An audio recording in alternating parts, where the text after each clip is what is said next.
Hello everyone, welcome back to my YouTube channel. जैसा आप सभी को पता है, हमने कल 16A एक्सरसाइज कंप्लीट की थी और आज हम करेंगे 16B। तो क्वेश्चन नंबर फर्स्ट है, complete the table for the area of rectangles. तो हमें इसमें लेंथ गिवन है, length of rectangle 40 centimetre, width of rectangle 18 centimetre and तो हमें एरिया फाइंड करना है रेक्टेंगल का, जिसमें एरिया का फॉर्मूला हमें पता है, लेंथ मल्टीप्लाई ब्रेथ। लेंथ की वैल्यू 40 मल्टीप्लाई बाई 18, 18 फोर होते हैं 72, तो 720 सेंटीमीटर स्क्वेयर। तो हमारा एरिया ऑफ रेक्टेंगल निकल कर आ रहा है 720 सेंटीमीटर स्क्वेयर।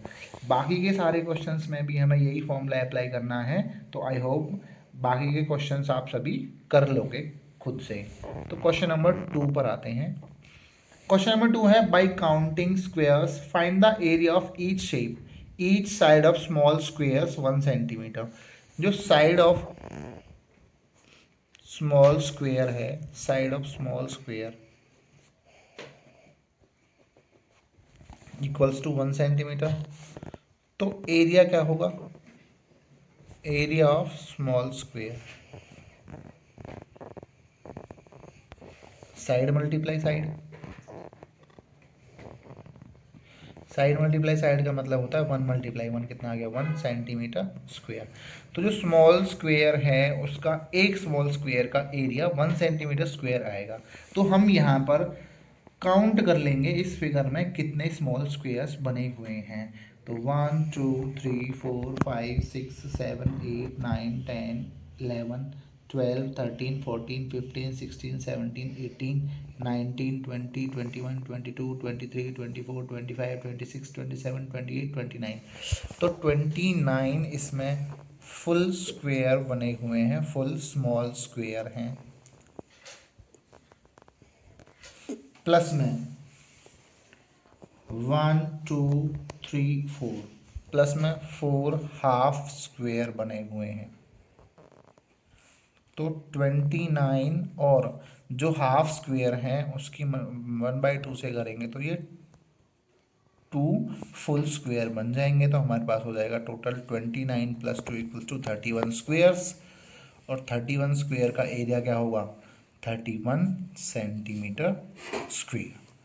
क्योंकि एक स्मॉल स्क्वेयर का एरिया 1 सेंटीमीटर स्क्वेयर था, तो हमारे पास ऐसे 31 स्मॉल स्क्वेयर्स हैं, तो उनका एरिया कितना होगा?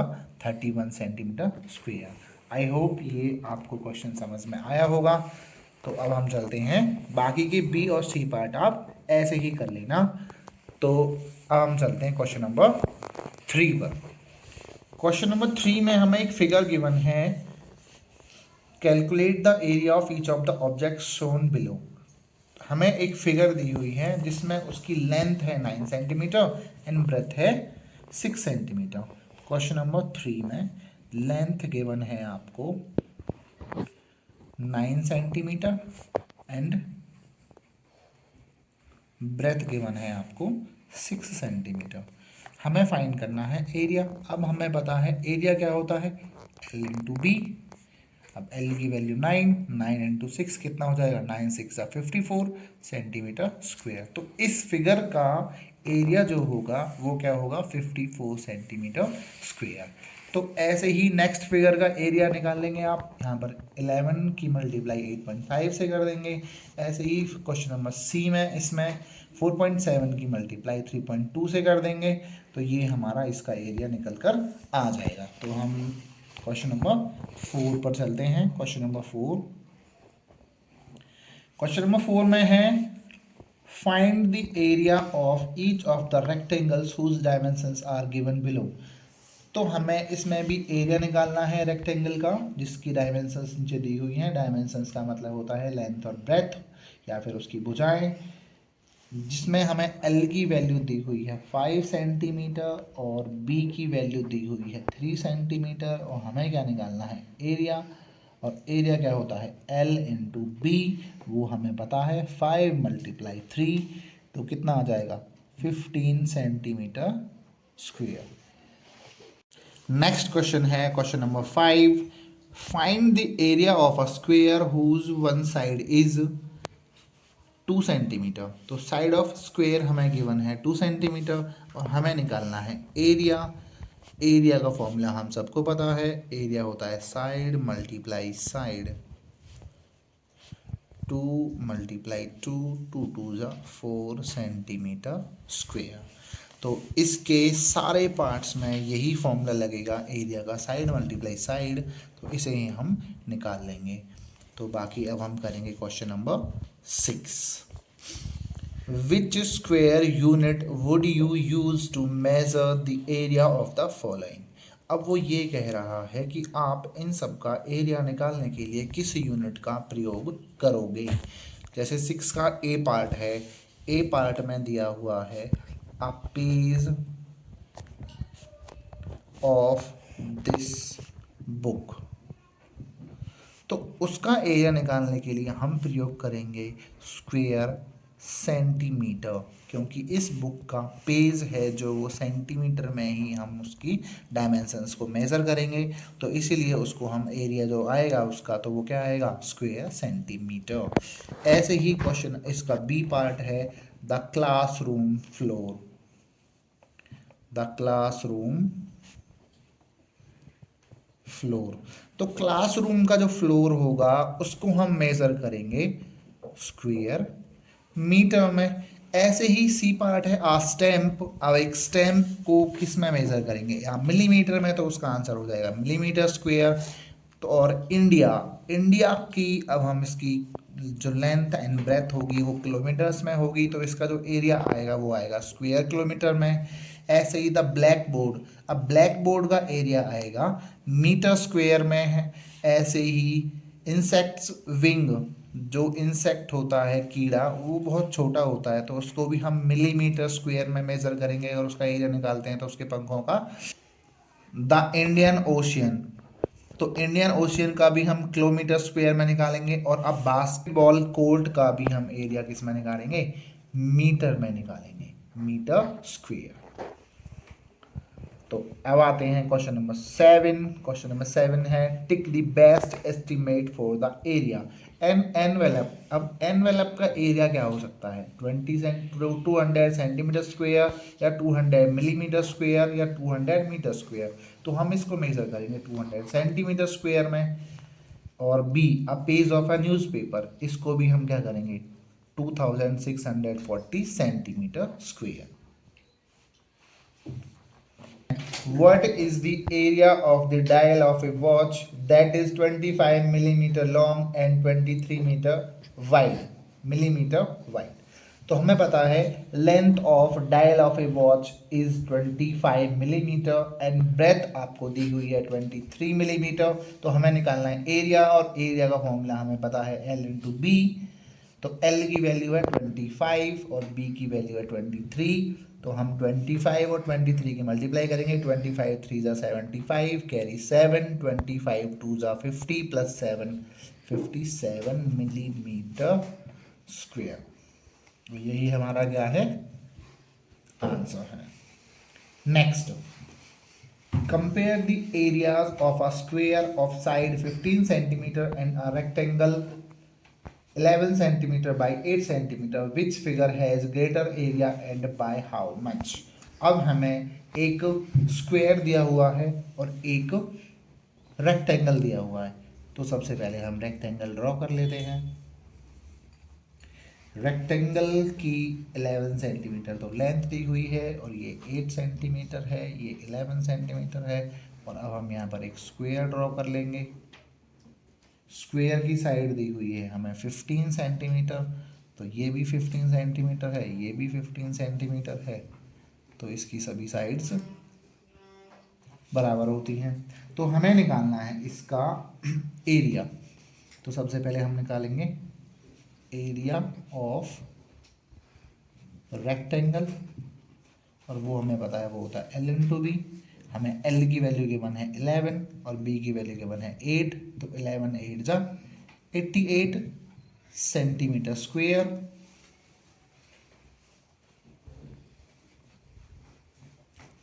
और अब हम निकालेंगे area of square. Area of square होता है साइड मल्टीप्लाई साइड, और साइड की वैल्यू हमें गिवन थी 15, और 15 की मल्टीप्लाई 15 से करेंगे तो 15 5 ज़ा 75, कैरी 7, 15 1 15 प्लस 7 22 सेंटीमीटर स्क्वायर। यहाँ से हमारा जो एरिया ऑफ रेक्टेंगल आया है वो है 88 सेंटीमीटर स्क्वायर, और एरिया ऑफ स्क्वायर आया है 225 सेंटीमीटर स्क्वायर। तो हमें यहाँ से पता चला है कि हमारा जो एरिया ऑफ स्क्वायर है वो ग्रेटर है। तो हम लिखेंगे area of square is greater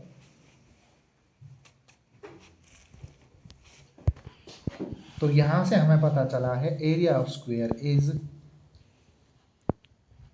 greater than area of rectangle. और बाय हाउ मच, तो हमें पता है कि एरिया ऑफ स्क्वायर आया था 225, तो एरिया ऑफ स्क्वायर आया था 225, area of square equals to 225 centimetre square, और एरिया ऑफ रेक्टेंगल हमारा आया था 88 सेंटीमीटर स्क्वायर। तो अब उसने पूछा ना how much area is greater, तो 225 माइनस 88, 15 माइनस 8 7, और यहाँ पर 111 माइनस 8 3, और यहाँ पर 1 बचा तो 1 आ गया, यहाँ पर 137 सेंटीमीटर स्क्वायर। जो हमारा एरिया ऑफ स्क्वायर है वो 137 सेंटीमीटर स्क्वायर ग्रेटर है किससे, रेक्टेंगल के एरिया से। तो अब आते हैं हम क्वेश्चन नंबर 10 पर। क्वेश्चन नंबर 10 है a rectangular park measures 500 metre by 100 metre and a square field has a 220 metre side. तो हमें बताना है एक रेक्टेंगुलर पार्क है, रेक्टेंगुलर की लेंथ दी हुई है, उस पार्क की length of rectangular park equals to 500 metre, and हमें ब्रेथ गिवन है इक्वल्स टू 100 मीटर, और हमें निकालना है area, area of rectangular park वो होता है L इंटू बी। तो L इंटू बी क्या होता है 500 इंटू 100। तो आंसर क्या आ जाएगा 520 और 20 तो 50,000 मीटर स्क्वायर आ जाएगा यहाँ से हमारा एरिया ऑफ रेक्टेंगुलर पार्क। और एक है स्क्वायर फील्ड, तो यहाँ पर साइड ऑफ स्क्वायर फील्ड क्या हो जाएगी 220 मीटर गिवन है, हमें 220 मीटर गिवन है। तो यहाँ पर हम एरिया निकाल लेंगे, एरिया ऑफ स्क्वायर वो क्या होता है साइड मल्टीप्लाई साइड, तो 220 मल्टीप्लाई 220, तो 20 तो यहाँ आ जाएंगी, और 22 की मल्टीप्लाई 22 से करेंगे, 22 टूजा होते हैं 44, कैरी 4, और 22 टूजा 44 प्लस 4 48 मीटर स्क्वायर। तो यहाँ से हम देखते हैं कि जो हमारा एरिया ऑफ रेक्टेंगुलर पार्क आया था वो आया था 50,000 मीटर स्क्वायर, और ये आया था 48,400 मीटर स्क्वायर। तो हमारा जो क्वेश्चन था do the two park have same area, no, both park have different areas. Which, question number B है, इसी का बी पार्ट है, which park requires more fencing and by how much more. अगर अब हमें इसमें बतानी है कि विच रिक्वायर्स मोर फेंसिंग, हम फेंसिंग निकालने के लिए हमें क्या निकालना पड़ेगा पेरीमीटर। तो पेरीमीटर ऑफ रेक्टेंगल वो क्या होगा, 2 × L+B, तो वो होता है 2 × 500 + 100, तो कितना हो जाएगा 600। 600 की मल्टीप्लाई 2 से करेंगे तो वो हो जाएगा 1200 मीटर। और पेरीमीटर ऑफ स्क्वायर पार्क वो होगा 4 × साइड। अब हमें उसकी साइड पता थी पहले से ही, वो थी 4 × 2 20, यहाँ से 0 से 0, 4 2 ज़ा 8, 4 2 ज़ा 8, 880 मीटर। तो यहाँ से जो हमारा पेरीमीटर आया है, पेरीमीटर ऑफ स्क्वायर पार्क, वो हमारा निकल कर आया 880 मीटर। और जो हमारा रेक्टेंगल का पेरीमीटर आया था वो आया था 1200 metre. Perimeter of rectangular park equals to 1200 metre. तो यहाँ से हम देख सकते हैं कि जो हमारा है रेक्टेंगुलर पार्क है उसका पेरीमीटर ग्रेटर आया है स्क्वायर पार्क के अकॉर्डिंग। तो जो हमारी फेंसिंग है वो हमें किसके लिए ज़्यादा ज़रूरत होगी, तो रेक्टेंगुलर पार्क के लिए ज़रूरत होगी। और उसने बोला ना हाउ मच, कितना ज़्यादा, तो 1200 माइनस के 880, यहाँ पर 0, 10 - 8 2, और यहाँ पर 11, 11 - 8 3, तो 320 metre greater, 320 metre greater fencing required in rectangular park।